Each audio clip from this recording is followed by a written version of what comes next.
강원도 깊숙한 산골 마을, 아침 안개가 서서히 걷히는 시간입니다. 78세 김순자 할머니는 평생 살아온 이 집에서 오늘도 새벽 5시에 눈을 떴습니다. 관절염으로 아픈 무릎을 부여잡고 일어나면서도 마당 한쪽에서 꼬리를 살랑살랑 흔드는 진돗개 복돌이를 보면 하루가 시작됩니다. 복돌이는 10년 전 새끼였을 때부터 순자와 함께 살아왔습니다. 아들 김성우가 서울로 떠나고 남편이 세상을 떠난 후에도 복돌이만은 늘 순자의 곁을 지켜왔죠. 손주들보다도 더 오랜 시간 함께한 진짜 가족이었습니다. 복돌아, 오늘도 잘 부탁한다. 순자가 복돌이의 머리를 쓰다듬자 걔는 따뜻한 눈빛으로 주인을 올려다봅니다. 그런데 갑자기 복돌이의 귀가 쫑긋 서더니 현관 쪽을 향해 몸을 돌렸습니다. 어머니, 안녕하세요. 현관문이 열리며 며느리 정혜진이 밝은 목소리로 인사합니다. 36살의 혜진은 몇 달 전부터 요양급여를 받아 시어머니를 돌보고 있습니다. 서울에서 차로 3시간을 달려와 이틀씩 머물며 간병을 하는 것이죠. 그 순간 이상한 일이 벌어졌습니다. 와랄랄, 워. 평소 온순하던 복돌이가 혜진만 보자마자 털을 바짝 세우며 사납게 짖기 시작했습니다. 마치 적을 만난 것처럼 이빨을 드러내며 으르렁거렸습니다. 어머, 복돌아. 왜 그러니? 순자가 당황해서 복돌이를 잡으려 하자 걔는 혜진과 순자 사이에 몸을 가로막으며 더욱 격렬하게 짖어댔습니다. 혜진은 놀란 표정으로 벽에 등을 붙이고 서 있었습니다. 어머니, 저개가 또 그러네요. 정말 무서워요. 이런 일이 벌어진 지 벌써 한 달이 넘었습니다. 처음엔 낯선 사람에 대한 경계심이려니 했는데 시간이 지나도 복돌이의 반응은 전혀 나아지지 않았습니다. 아니, 오히려 더 심해지고 있었습니다. 복돌아, 그만해. 혜진이는 우리 가족이야. 순자가 엄하게 꾸짖자 복돌이는 잠시 주인의 눈치를 살펴봤습니다. 하지만 여전히 혜진을 향해 날카로운 시선을 거두지 않았습니다. 더 이상한 것은 복돌이의 행동 패턴이었습니다. 혜진이 올 때마다 걔는 마치 무언가를 경고하려는 듯 순자 주변을 맴돌았습니다. 혜진이 약을 가져올 때면 더욱 심하게 짖었고 혜진이 순자에게 음식을 가져다 줄 때도 사이에 끼어들려 했습니다. 어머니, 저게 때문에 일을 제대로 할 수가 없어요. 혹시 다른 곳에 맡기시면 안 될까요? 혜진의 제안에 순자는 단호하게 고개를 저었습니다. 안 돼. 복돌이는 내 가족이야. 나보다 먼저 갈 수도 없고. 그때 복돌이가 갑자기 혜진의 핸드백 쪽으로 다가가더니 더욱 사납게 짖기 시작했습니다. 마치 가방에서 이상한 냄새라도 나는 것처럼 말입니다. 복돌아, 정말 왜 그러는 거야? 순자가 복돌이를 달래려 하는 사이 혜진은 재빨리 가방을 자신의 몸 뒤로 숨겼습니다. 그 순간 복돌이의 짖음이 더욱 격해졌습니다. 어머니, 저는 정말 모르겠어요. 걔들이 특정 사람을 싫어하는 경우가 있다고 하더라고요.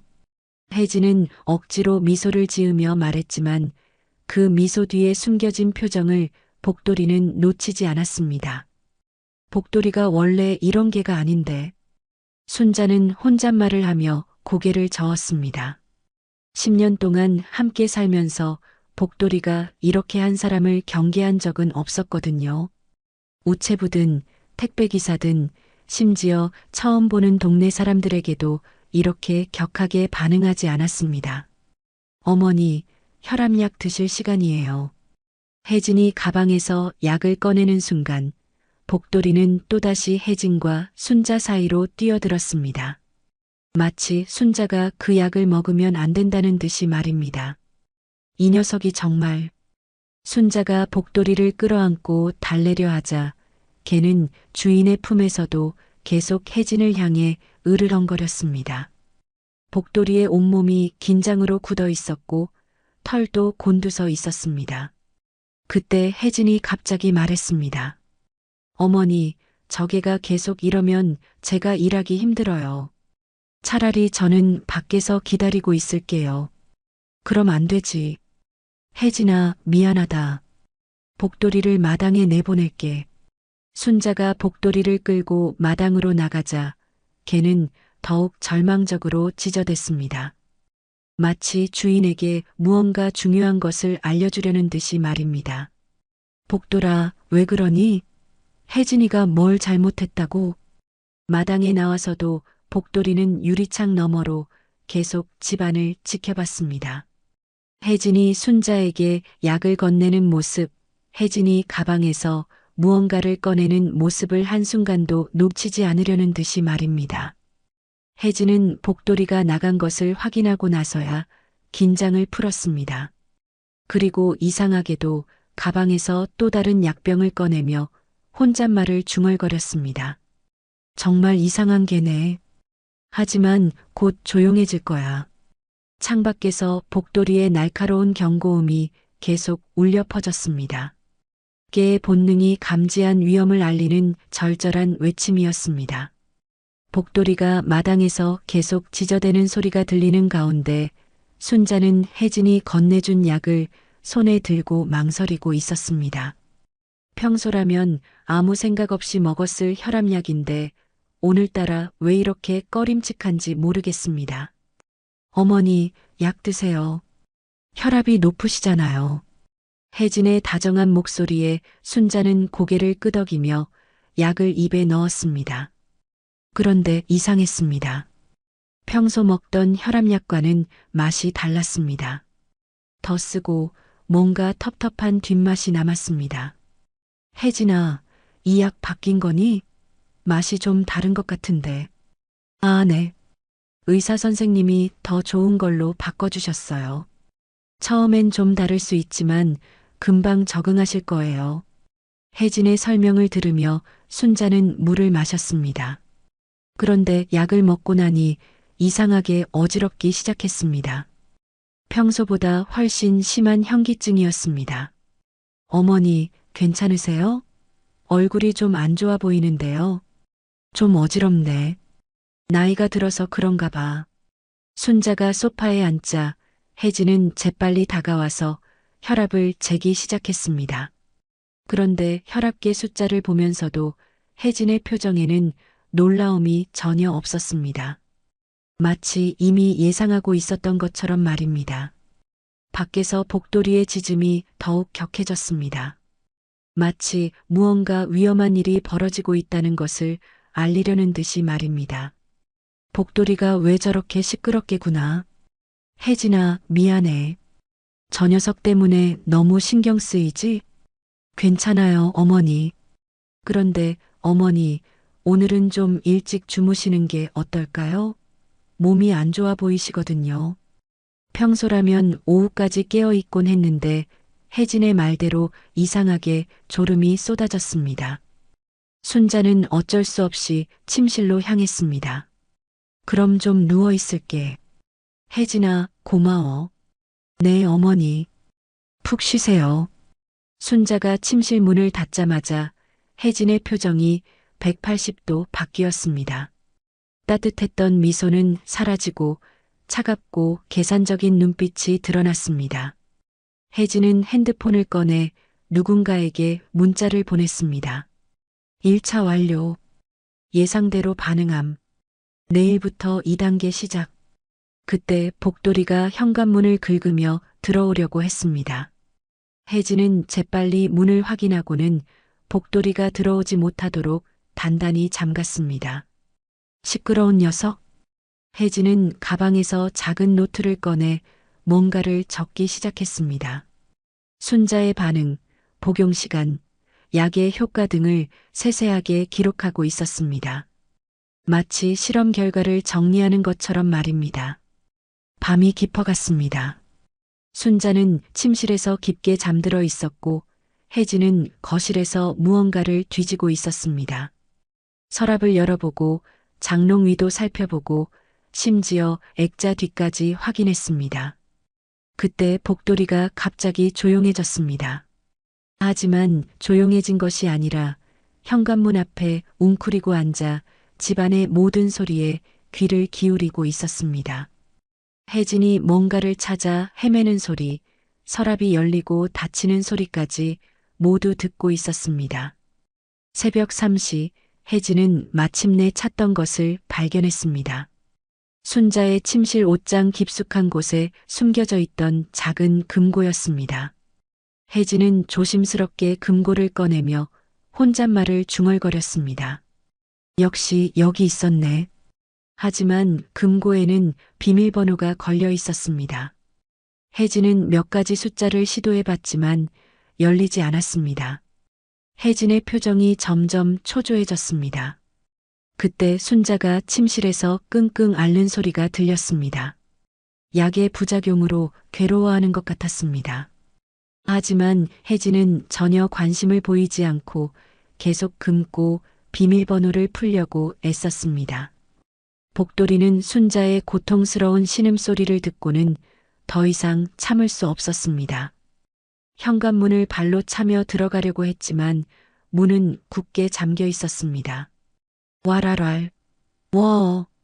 복돌이의 절규에 가까운 짖음이 고요한 새벽을 깨웠습니다. 하지만 혜진은 복돌이의 소리를 무시하고 계속 금고와 씨름했습니다. 다음 날 아침 순자는 평소보다 늦게 깼습니다.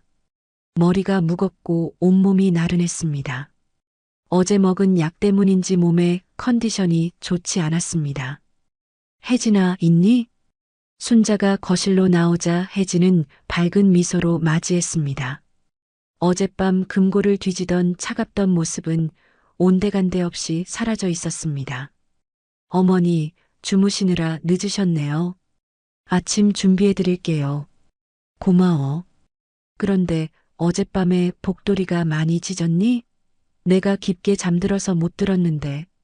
혜진은 잠시 당황하는 기색을 보였지만 금세 태연하게 대답했습니다. 네, 좀 짖긴 했어요. 아마 야생동물이 지나가서 그런 것 같아요. 하지만 순자는 뭔가 이상함을 느꼈습니다. 복돌이가 야생동물 때문에 짖을 때와는 확실히 다른 소리였거든요. 더욱이 복돌이가 밤새 현관문 앞에서 떠나지 않고 있는 것도 평소와 달랐습니다. 복돌아, 여기 와. 순자가 현관문을 열자 복돌이는 빠르게 달려와 순자의 다리에 몸을 비볐습니다. 그리고는 혜진을 향해 다시 으르렁거리기 시작했습니다. 어머니, 오늘도 약 드실 시간이에요. 혜진이 또다시 약을 가져오자 복돌이의 반응이 어제보다 더욱 격렬해졌습니다. 마치 순자에게 그 약을 절대 먹지 말라고 경고하는 것 같았습니다. 순자는 복돌이의 반응을 보며 마음 한구석에서 피어오르는 불안감을 더 이상 무시할 수 없었습니다. 10년 동안 함께 살면서 복돌이의 경고를 헛것으로 여긴 적이 한 번도 없었거든요. 하지만 며느리를 의심한다는 것은 너무나도 끔찍한 일이었습니다. 순자는 복돌이의 계속되는 경고를 더 이상 무시할 수 없었습니다. 하지만 며느리를 의심한다는 것은 가족으로서 차마 할 수 없는 일이었습니다. 그날 밤 순자는 혜진이 준 약을 손에 들고 한참을 망설였습니다. 복돌아, 내가 너무 예민한 걸까? 복돌이는 순자의 무릎에 턱을 올리고 슬픈 눈으로 주인을 바라봤습니다. 마치 무언가 말하고 싶은 것이 있다는 듯이 말입니다. 결국 순자는 약을 먹지 않고 서랍에 넣어두었습니다. 혜진에게는 먹었다고 말했지만 실제로는 먹지 않은 것입니다. 그런데 신기하게도 약을 먹지 않은 그날 밤은 평소처럼 깊게 잠들 수 있었습니다. 다음 날 아침 순자가 일찍 일어나자 혜진은 의외라는 표정을 지었습니다. 어머니, 오늘은 일찍 일어나셨네요. 몸은 좀 어떠세요? 응, 오늘은 괜찮다. 아주 잘 잤어. 혜진의 눈에 잠깐 당황하는 기색이 스쳤지만 금세 평소의 미소로 돌아왔습니다. 그날 오후 순자에게 뜻밖의 방문객이 찾아왔습니다. 동네 파출소 경찰관 이종민이었습니다. 순자 할머니, 안녕하세요. 요즘 마을에 이상한 일들이 좀 있어서 순찰을 돌고 있습니다. 무슨 일인데요, 종민이? 최근에 독거노인 대상 사기 사건이 늘고 있어서요.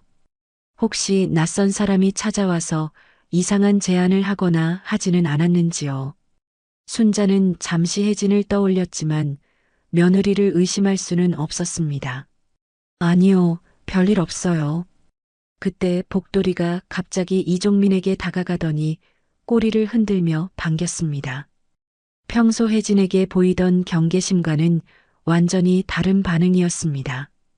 복돌이가 사람을 잘 가려내는 개로 유명하죠.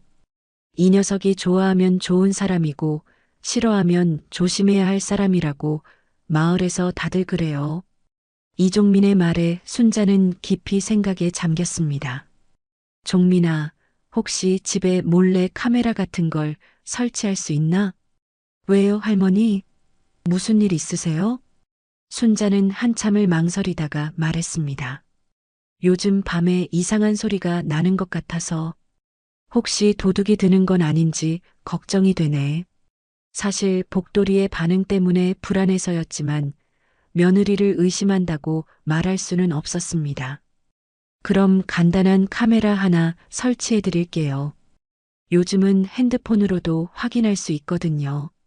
이종민은 친절하게 거실 한쪽 구석에 작은 카메라를 설치해 주었습니다. 잘 보이지 않는 곳이라 혜진이 눈치채지 못할 것 같았습니다. 할머니, 이 앱으로 언제든지 확인하실 수 있어요. 이상한 일 있으면 바로 연락 주세요. 이종민이 떠나고 나서 순자는 카메라가 설치된 것을 복돌이에게 조용히 알려주었습니다. 복돌아, 이제 내가 걱정하는 게 뭔지 알 수 있을 거야. 그날 저녁 혜진이 다시 찾아왔습니다. 평소와 똑같이 밝은 미소로 인사했지만 복돌이의 반응은 여전히 격렬했습니다. 어머니, 오늘 약은 꼭 드세요. 혈압이 높으시니까 걸으시면 안 돼요. 혜진이 약을 건네자 순자는 받아들었지만 먹는 척만 했습니다. 혜진이 화장실에 간 사이에 복돌이에게 보여주었습니다. 복돌아, 보니? 할머니가 안 먹었어. 복돌이는 약을 보더니 안도하는 듯 꼬리를 살짝 흔들었습니다. 밤이 되자 순자는 일부러 깊게 잠든 척했습니다. 그리고 핸드폰으로 카메라 앱을 켜고 몰래 지켜보기 시작했습니다. 처음에는 별다른 일이 없었습니다. 혜진은 거실에서 텔레비전을 보고 있었습니다. 하지만 시계가 자정을 넘기자 혜진의 행동이 바뀌기 시작했습니다. 혜진은 조심스럽게 순자의 침실 문 앞으로 다가가서 귀를 기울였습니다.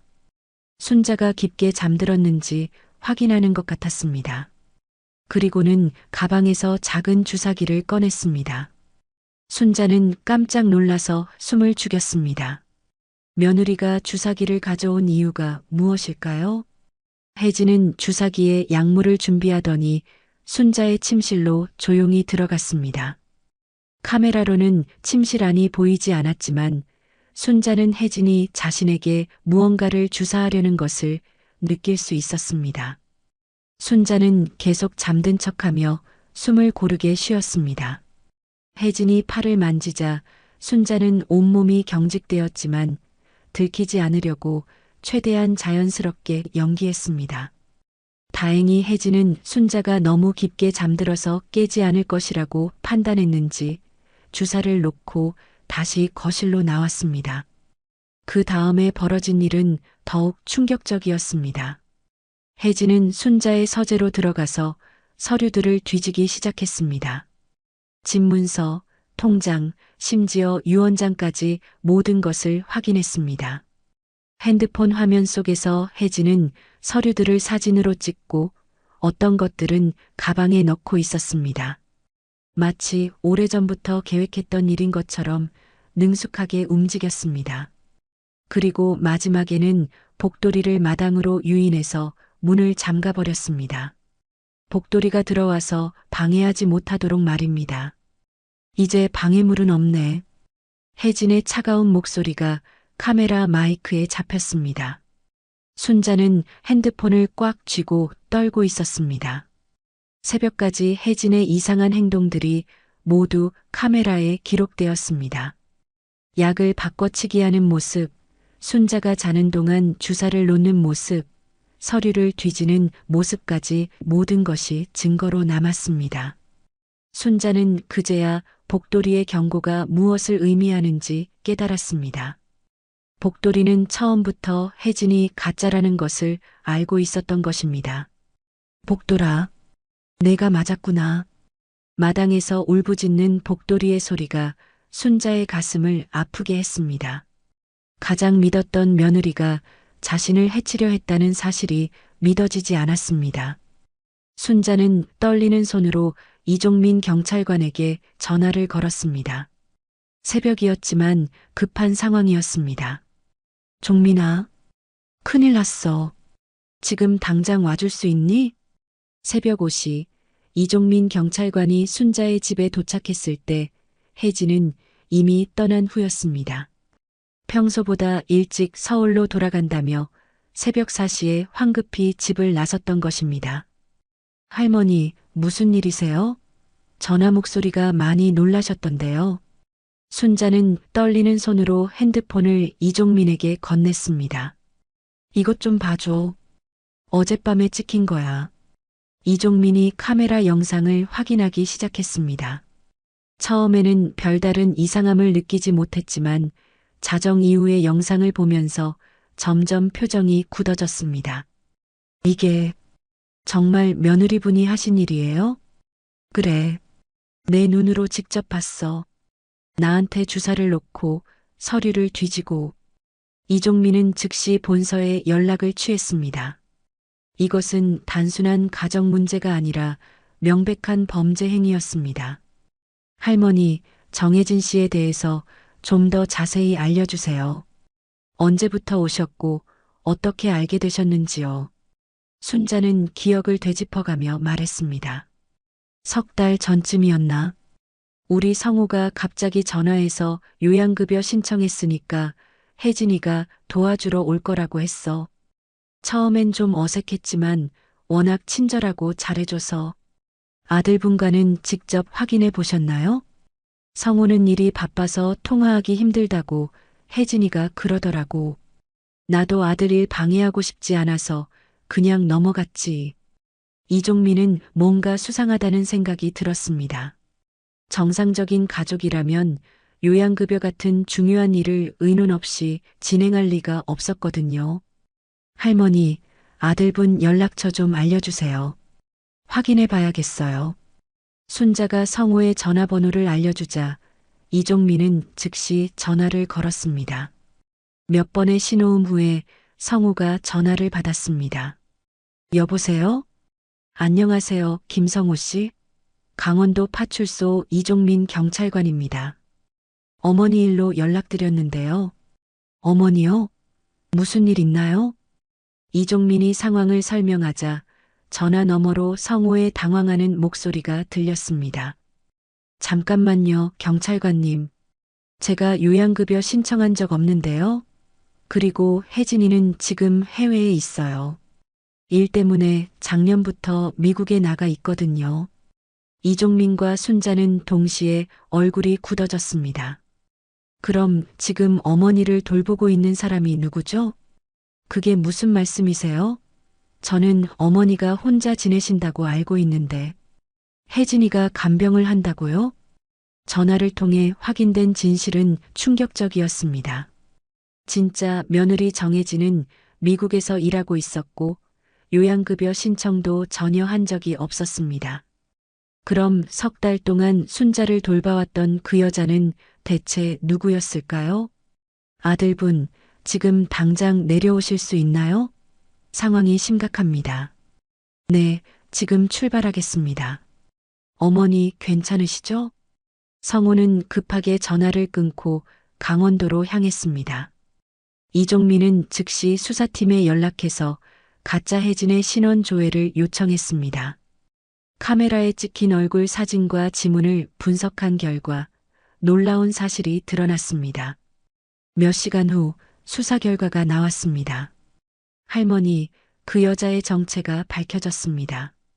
이종민의 표정이 매우 심각했습니다. 진짜 정혜진 씨의 대학 동기인 박선영이라는 여자입니다. 그런데 이 여자에게는 정가가 있어요. 정가? 2년 전에 다른 지역 요양시설에서 치매 노인들을 상대로 유산 조작 사건을 벌인 공범이었습니다. 그때는 증거 부족으로 기소유예 처분을 받았지만 최근에 비슷한 사건으로 지명수배 중이었어요. 순자는 그 말을 듣고 온몸이 떨렸습니다. 자신이 석 달 동안 믿고 의지했던 사람이 전문적인 사기꾼이었다는 것입니다. 그럼 박선영이 어떻게 우리 혜진이인 척할 수 있었던 거죠? 진짜 정혜진 씨와 대학 동기라서 가족 상황을 잘 알고 있었던 것 같습니다. 그리고 진짜 혜진 씨가 해외에 나가 있다는 것도 미리 파악하고 접근한 거죠. 이종민은 카메라 영상을 다시 분석했습니다. 박선영이 서류를 뒤지는 장면, 주사기로 약물을 투여하는 장면, 모든 것이 계획적이고 치밀했습니다. 이 여자는 할머니의 재산을 노리고 체계적으로 접근한 겁니다. 약물로 의식을 잃게 만들고 그 사이에 유언장을 위조하거나 재산을 빼돌리려 했던 거죠. 순자는 그제야 복돌이의 행동을 이해할 수 있었습니다. 개의 본능으로 박선영이 가짜라는 것을 알아챘던 것입니다. 복돌아. 마당에서 순자를 걱정스럽게 바라보던 복돌이가 주인의 부름에 달려왔습니다. 순자는 복돌이를 끌어안고 눈물을 흘렸습니다. 미안해, 복돌아. 내 말을 진작 들었어야 했는데. 복돌이는 순자의 품에서 조용히 꼬리를 흔들었습니다. 마치 괜찮다고 위로하는 것처럼 말입니다. 할머니, 다행히 큰 피해를 입기 전에 발견했습니다. 하지만 박선영은 아직 잡히지 않았어요. 더 많은 피해자가 생기기 전에 반드시 검거해야 합니다. 이종민은 박선영의 행적을 추적하기 시작했습니다. 차량 번호, 핸드폰 위치, 신용카드 사용 내역 등 모든 단서를 수집했습니다.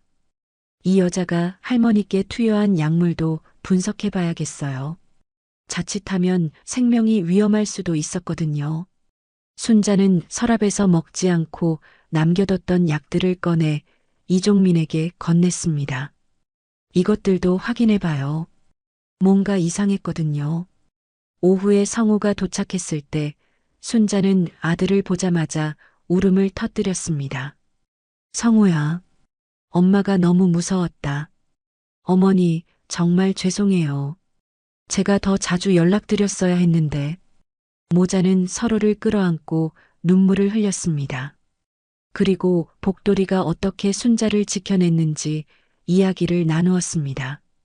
복돌이가 아니었으면 어떻게 됐을지 모르겠어요.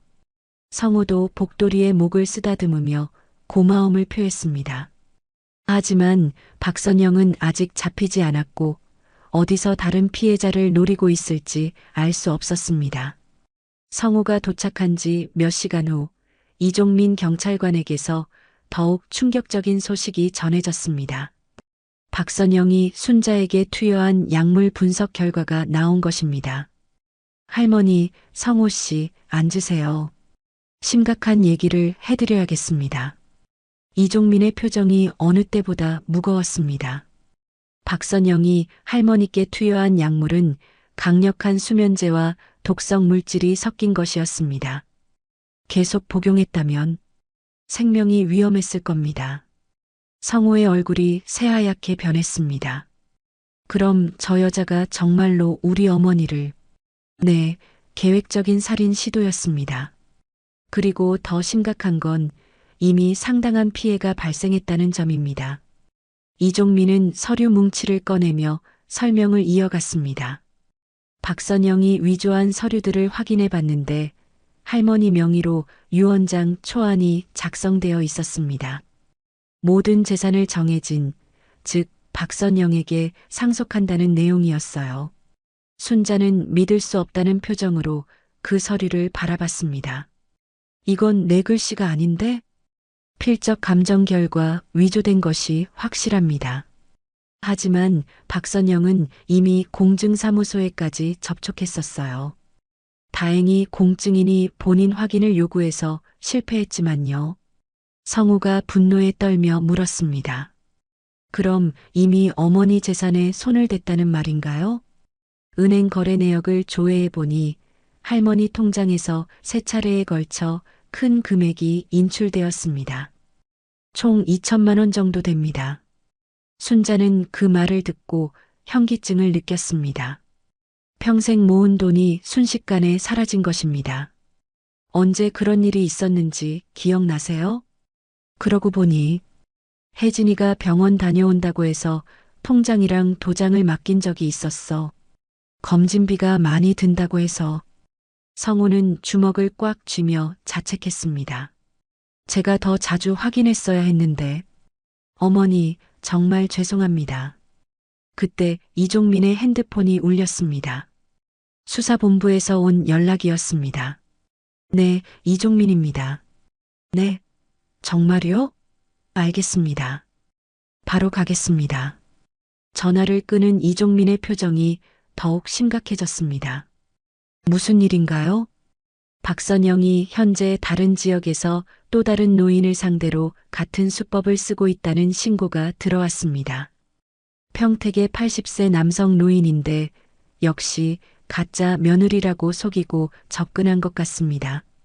순자는 자신과 같은 피해자가 또 생겼다는 소식에 가슴이 아팠습니다. 빨리 잡아야 해요. 그 할아버지도 우리처럼 당하면 안 되잖아요. 그런데 문제는 박선영이 매우 치밀하게 움직이고 있다는 점입니다. 이미 여러 개의 가짜 신분증을 사용하고 있고 차량도 계속 바꾸고 있어요. 이종민은 수사 상황을 자세히 설명해 주었습니다. 박선영은 과거 간병업체에서 일한 경력이 있어서 노인 돌봄에 대한 전문 지식을 갖고 있습니다. 그래서 가족들이 의심하지 않도록 완벽하게 연기할 수 있었던 거죠. 성우가 물었습니다. 그럼 이 여자가 지금까지 몇 명이나 속인 건가요? 확인된 것만 해도 최근 2년 동안 5명의 노인을 상대로 비슷한 범행을 저질렀습니다. 피해 규모는 총 3억 원이 넘어요. 순자는 그 숫자를 듣고 경악했습니다. 자신만 당한 것이 아니라 이미 많은 노인들이 피해를 입었던 것입니다. 그런데 왜 진작 잡지 못한 거예요? 박선영은 매우 영리합니다.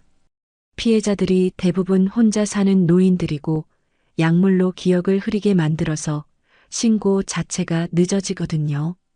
게다가 가족인 척하니까 주변에서도 의심하지 않고요. 이종민은 복돌이를 바라보며 말했습니다. 이번에는 복돌이 덕분에 일찍 발견할 수 있었습니다. 동물의 본능이 사람보다 더 정확했던 거죠. 복돌이는 마치 자신의 이야기라는 것을 아는 듯 꼬리를 살짝 흔들었습니다. 그때 성우가 갑자기 중요한 것을 떠올렸습니다. 잠깐만요. 박선영이 어머니 집 열쇠를 갖고 있지 않나요? 맞아. 혜진이한테 열쇠를 줬었지. 이종민은 즉시 자물쇠 교체를 지시했습니다. 박선영이 다시 돌아올 가능성도 있으니까 보안을 강화해야겠습니다. 그리고 할머니께서는 당분간 혼자 계시면 안 됩니다. 성우는 즉시 결정을 내렸습니다. 어머니, 서울로 올라가시죠. 제가 모시고 살겠습니다. 하지만 복돌이는 어떻게 해? 복돌이도 함께 데려가죠. 이 녀석이 어머니를 구해준 은인인데요. 그때 이종민의 핸드폰에 또 다른 연락이 왔습니다. 박선영의 위치가 파악되었습니다. 평택에서 체포작전을 진행 중이에요. 순자와 성우는 긴장한 표정으로 소식을 기다렸습니다. 제발 잡혔으면 좋겠어요. 더 이상 다른 분들이 피해를 당하면 안 되니까요. 1시간 후 드디어 좋은 소식이 전해졌습니다. 잡혔습니다. 박선영이 평택에서 체포되었어요. 순자는 안도의 한숨을 내쉬었습니다. 하지만 마음 한편으로는 여전히 무서웠습니다. 가장 믿었던 사람에게 배신당했다는 충격이 쉽게 가시지 않았거든요. 어머니, 이제 안전합니다. 우리가 꼭 지켜드릴게요. 성우가 순자의 손을 꽉 잡으며 말했습니다. 그리고 복돌이도 우리 가족이니까 평생 함께 살아요. 복돌이는 가족들의 따뜻한 말에 행복하다는 듯 꼬리를 크게 흔들었습니다.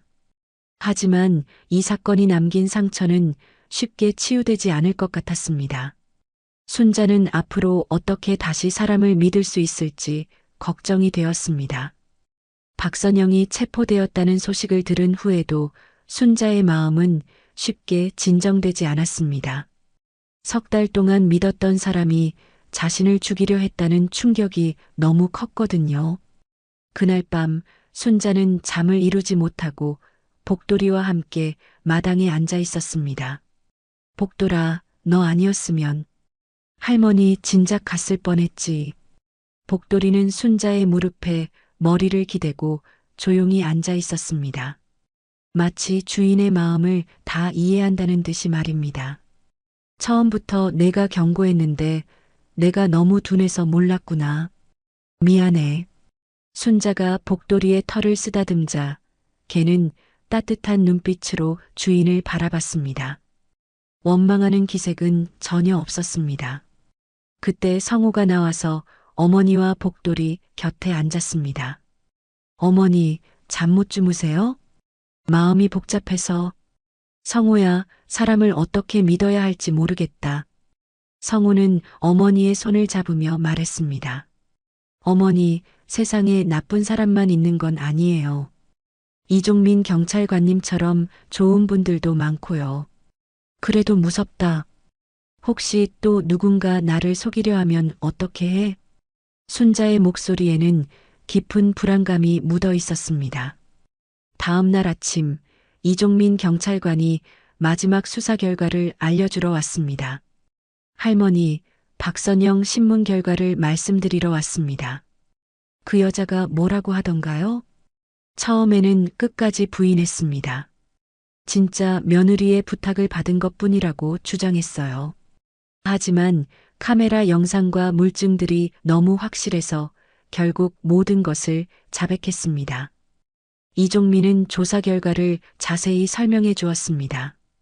박선영은 과거 순자 할머니의 남편이 남긴 임야 상속권을 노리고 접근한 것이었습니다. 그 땅의 가치가 상당하다는 것을 미리 조사하고 왔던 거죠. 순자는 깜짝 놀랐습니다. 임야? 그 산속 땅 말인가요? 네, 최근에 그 지역 개발 계획이 발표되면서 땅값이 크게 오를 예정이었습니다. 박선영은 그 정보를 미리 알고 계획적으로 접근한 겁니다. 성우가 분노하며 말했습니다. 그럼 정말 치밀하게 계획한 범행이었네요. 그렇습니다.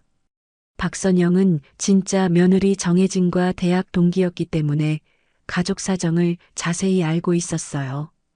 혜진 씨가 미국에 나가 있다는 것도, 성호 씨가 바빠서 자주 연락하지 못한다는 것도 모두 파악하고 있었습니다. 이종민은 박선영의 범행 수법을 더 자세히 설명했습니다. 박선영은 먼저 요양급여 신청을 위조해서 정당한 이유로 접근했습니다. 그리고 순자 할머니의 신뢰를 얻은 후 서서히 독성 물질이 섞인 약물을 투여하기 시작했어요. 그럼 나를 서서히 죽일 계획이었다는 말인가요? 네, 자연사처럼 보이게 만들려고 했던 겁니다. 그 과정에서 위조된 유언장으로 모든 재산을 빼앗으려 했고요. 순자는 등골이 오싹해지는 것을 느꼈습니다. 정말로 죽을 뻔했던 것입니다. 하지만 복돌이가 계속 경고해줘서 다행히 일찍 발견할 수 있었습니다. 개의 후각과 본능이 사람의 악의를 감지한 거죠. 이종민이 복돌이를 바라보며 말했습니다. 복돌이가 없었다면 정말 큰일 날 뻔했습니다. 그때 이종민은 또 다른 소식을 전했습니다. 그리고 좋은 소식이 있습니다. 박선영이 인출한 돈의 대부분을 회수했어요. 아직 사용하지 않고 다른 계좌에 보관하고 있었거든요. 순자와 성우는 안도의 표정을 지었습니다. 정말 다행이네요. 그 돈은 어머니 평생 모은 돈이었는데 며칠 후면 할머니 계좌로 돌려드릴 수 있을 겁니다. 이종민이 돌아간 후 순자는 복돌이를 꼭 끌어안았습니다. 복돌아, 넌 정말 우리 집 수호신이야. 어떻게 그렇게 정확하게 알았니? 복돌이는 주인의 품에서 편안하게 눈을 감았습니다. 그날 저녁 가족들은 함께 저녁을 먹으며 앞으로의 계획을 이야기했습니다. 어머니, 내일 서울로 올라가시죠. 집도 정리하고 복돌이 데려갈 준비도 해야 하니까요. 그래야겠구나. 혼자 있기가 무서워. 순자는 자신이 평생 살아온 집을 떠난다는 것이 아쉬웠지만 안전을 생각하면 어쩔 수 없었습니다. 복돌이도 서울 생활에 적응할 수 있을까? 걱정 마세요, 어머니. 복돌이는 어머니만 있으면 어디든 잘 적응할 거예요. 그날 밤 순자는 복돌이와 함께 마지막으로 강원도 집에서 잠을 잤습니다. 복돌이는 평소와 달리 순자의 침실 문 앞에서 밤을 새우며 지켰습니다. 복돌아, 이제 안전해. 와서 자자. 하지만 복돌이는 여전히 경계를 늦추지 않고 주인을 지키고 있었습니다. 새벽에 순자가 깨어보니 복돌이가 자신을 내려다보며 앉아 있었습니다. 복돌아, 잠도 안 잤구나. 고마워. 순자가 복돌이의 머리를 쓰다듬자 걔는 처음으로 편안한 표정을 지었습니다. 마치 주인이 안전하다는 것을 확인했다는 듯이 말입니다. 복돌아, 앞으로도 할머니 잘 부탁해. 내가 아니면 누가 나를 지켜주겠니? 복돌이는 꼬리를 흔들며 대답하는 것 같았습니다. 그날 아침 짐을 정리하면서 순자는 박선영이 사용했던 방을 청소했습니다. 그곳에서 박선영이 메모해둔 종이를 발견했습니다.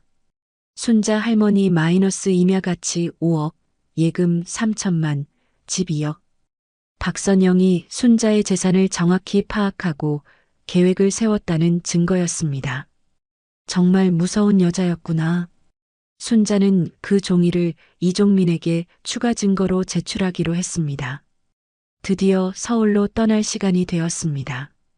복돌이는 차에 타기 전 마지막으로 집 주변을 한 바퀴 돌며 자신의 영역을 확인했습니다. 복돌아, 우리 새로운 곳에서 새 출발하자. 복돌이는 순자를 따라 차에 탔습니다.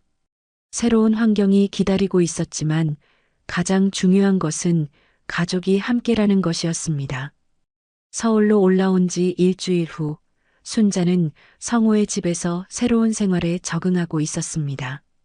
복돌이도 처음엔 낯선 환경에 어리둥절했지만 순자만 있으면 어디든 편안해하는 모습을 보였습니다. 그날 오후 이종민 경찰관에서 중요한 연락이 왔습니다. 할머니, 박선영 재판이 다음 주에 시작됩니다. 피해자 진술을 위해서 법정에 출석해 주셔야 해요. 순자는 그 소식을 듣고 복잡한 심정이었습니다. 박선영을 다시 마주한다는 것이 두렵기도 했지만 정의가 실현되는 것을 보고 싶기도 했습니다. 그 여자가 법정에서 뭐라고 할까봐 걱정이에요. 걱정하지 마세요, 할머니. 증거가 확실하니까 거짓말할 수 없을 겁니다. 재판 당일 순자는 성우와 함께 법정에 출석했습니다. 복돌이는 집에서 기다려야 했지만 순자의 손에는 복돌이 사진이 들어있는 작은 액자가 있었습니다. 법정에 들어서자 저 멀리 피고석에 앉아 있는 박선영이 보였습니다. 석 달 동안 혜진이라고 믿었던 그 여자였습니다. 하지만 지금의 박선영은 예전의 따뜻한 모습과는 완전히 달랐습니다. 차갑고 무표정한 얼굴로 앉아 있었습니다. 피고인 박선영, 일어서십시오. 판사가 재판을 시작하자 박선영은 천천히 일어났습니다. 순자와 눈이 마주치는 순간 박선영의 표정에 잠깐 동요가 일었습니다. 검사가 박선영의 범행을 하나씩 설명하기 시작했습니다. 피고인은 계획적으로 피해자에게 접근하여 가짜 며느리 행세를 하며 독성 물질을 투여했습니다. 이는 명백한 살인 미수 행위입니다. 박선영의 변호사가 반박했습니다. 피고인은 단순히 간병 업무를 했을 뿐이며 살인 의도는 없었습니다. 하지만 검사는 확실한 증거들을 제시했습니다.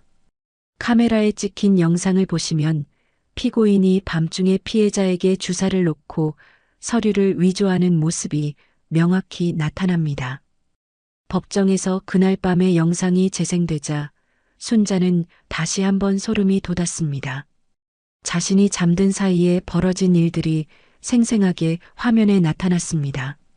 박선영은 영상을 보면서도 별다른 반응을 보이지 않았습니다. 피고인, 이 영상에 대해 어떻게 생각하십니까? 판사의 질문에 박선영은 잠시 침묵하다가 대답했습니다. 제가 했습니다. 법정안이 조용해졌습니다. 박선영이 처음으로 자신의 범행을 인정한 순간이었습니다. 하지만 처음부터 살인이 목적은 아니었습니다. 그냥 돈이 필요했을 뿐입니다. 검사가 추궁했습니다. 그럼 독성 물질을 투여한 이유는 무엇입니까? 순자 할머니가 너무 건강하셔서 자연사를 기다리기 어려웠습니다. 그래서 조금씩 약을 바꿔가며 박선영의 말에 법정 안의 사람들이 경악했습니다. 너무나도 차가운 계산이었습니다. 순자는 가슴이 답답해져서 깊게 숨을 쉬었습니다. 성우가 어머니의 손을 꽉 잡아주었습니다. 피고인, 다른 피해자들도 같은 방법으로 접근했습니까? 네. 박선영은 지난 2년 동안 5명의 노인을 상대로 같은 범행을 저질렀다고 자백했습니다. 첫 번째는 부산의 박 할아버지였습니다. 그분은 제가 실수해서 약을 너무 많이 줬습니다. 그 할아버지는 어떻게 되었습니까? 돌아가셨습니다. 법정안이 다시 한번 충격에 휩싸였습니다. 박선영이 실제로 살인을 저질렀다는 것이 밝혀진 것입니다. 순자는 그 말을 듣고 온몸이 떨렸습니다. 자신도 그 할아버지처럼 될 뻔했던 것입니다. 피고인은 왜 이런 일을 계속했습니까? 박선영은 한참을 망설이다가 대답했습니다. 돈이 쉽게 벌렸거든요. 혼자 사는 노인들은 의심을 안 하고 가족들도 잘 확인하지 않아서. 박선영의 차가운 답변에 순자는 분노를 느꼈습니다. 자신과 같은 노인들을 단순히 돈벌이 수단으로 여겼다는 것이 믿어지지 않았습니다. 검사가 계속 질문했습니다. 피고인이 노린 것은 정확히 무엇이었습니까? 순자 할머니의 경우에는 임야였습니다. 그 땅이 곧 개발될 예정이라서 가치가 크게 오를 거라고 알고 있었거든요. 어떻게 그런 정보를 알았습니까? 부동산 중개업소에서 일하는 지인이 알려줬습니다. 그 사람도 공범입니다. 새로운 공범의 존재가 밝혀지면서 사건이 더욱 복잡해졌습니다. 피고인은 진짜 정혜진 씨와 어떤 관계입니까? 대학 동기입니다. 혜진이가 미국에 나가 있다는 것을 알고 이용한 겁니다. 정혜진 씨는 이 일을 알고 있었습니까? 아니요, 전혀 모릅니다. 이때 순자가 증인석에 서게 되었습니다. 순자는 떨리는 목소리로 박선영에게 직접 질문했습니다. 혜진아, 아니, 박선영 씨, 나를 할머니라고 부르면서 왜 그런 일을 할 수 있었어요? 박선영은 순자를 바라보더니 처음으로 감정이 흔들리는 모습을 보였습니다. 죄송합니다. 미안하다고? 나를 죽이려 했으면서 미안하다고 하면 되는 거야? 순자의 목소리에 분노와 상처가 묻어 있었습니다. 할머니, 정말. 처음에는 그냥 돈만 좀 훔치려고 했어요. 하지만 일이 커지다 보니 복돌이가 없었으면 나는 진작 죽었을 거야. 넌 그것도 모르고 그 길을 귀찮아했지. 박선영은 고개를 숙이고 더 이상 대답하지 못했습니다. 판사가 최종 판결을 내렸습니다. 피고인 박선영은 살인미수, 사기, 문서위조 등의 혐의로 징역 15년을 선고합니다. 박선영이 법정에서 끌려나가는 모습을 보며 순자는 복잡한 감정을 느꼈습니다. 정의가 실현되었다는 안도감과 함께 여전히 마음 깊은 곳에는 상처가 남아 있었습니다. 법정을 나오는 길에 순자는 성호에게 말했습니다. 이제 복돌이한테 고마움을 표해야겠다. 그 녀석이 없었으면 오늘 이 자리에 없었을 거야. 재판이 끝나고 집으로 돌아온 순자는 복돌이를 꼭 끌어안았습니다. 복돌이는 주인이 돌아온 것을 보고 꼬리를 크게 흔들며 기뻐했습니다. 복돌아, 그 나쁜 여자가 드디어 벌을 받았어. 내가 경고해준 덕분이야. 복돌이는 마치 모든 것을 이해한다는 듯 순자의 얼굴을 하차주었습니다. 몇 달이 지난 후 순자는 서울 생활에 완전히 적응했습니다. 성호 부부의 배려로 편안한 일상을 보내고 있었고 복돌이도 아파트 생활에 잘 적응했습니다. 매일 아침 순자와 함께 산책을 하며 건강을 되찾아가고 있었습니다. 어느 날 순자에게 특별한 방문객이 찾아왔습니다. 강원도에서 이종민 경찰관이 올라온 것입니다. 할머니, 안녕하세요. 좋은 소식을 가지고 왔습니다. 무슨 좋은 소식인가요? 복돌이가 마을에서 유명해졌어요. 사람들이 영웅견이라고 부르고 있거든요. 이종민은 가져온 신문을 보여주었습니다. 복돌이의 이야기가 지역신문에 크게 실려 있었습니다. 진돗개의 경고로 할머니 목숨 구해. 와, 복돌이가 신문에 나왔네. 성우가 신문을 읽어주자 복돌이는 자신의 이야기인 줄 아는지 귀를 쫑긋 세웠습니다. 그리고 더 좋은 소식이 있어요. 마을 주민들이 복돌이를 기리는 뜻에서 진돗개 보호소 설립을 추진하고 있어요. 순자는 그 이야기를 듣고 깊이 생각에 잠겼습니다. 복돌이 때문에 내가 살았는데 이제 나도 다른 진돗개들을 도와야겠어요. 며칠 후 순자는 중요한 결정을 내렸습니다. 박선영에게서 되찾은 돈과 강원도 집마당 일부를 진돗개 보호소 건립에 기부하기로 한 것입니다. 어머니, 정말 그러실 거예요? 응, 복돌이가 내 목숨을 구해줬는데 이 정도는 해야지. 보호소 건립 소식이 알려지자 많은 사람들이 동참했습니다. 박선영 사건을 통해 동물의 직감이 얼마나 중요한지 깨달은 사람들이 많았기 때문입니다. 몇 개월 후 드디어 복돌이 진돗개 보호소가 문을 열었습니다.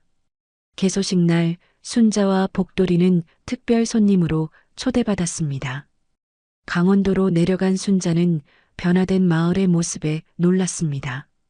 보호소 주변에는 진돗개들의 편안한 공간이 마련되어 있었고 많은 방문객들이 찾아와 있었습니다.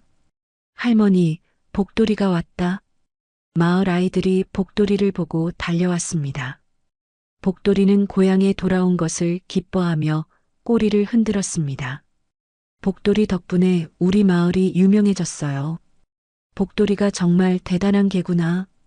사람들의 칭찬을 받으며 복돌이는 자랑스러운 표정을 지었습니다.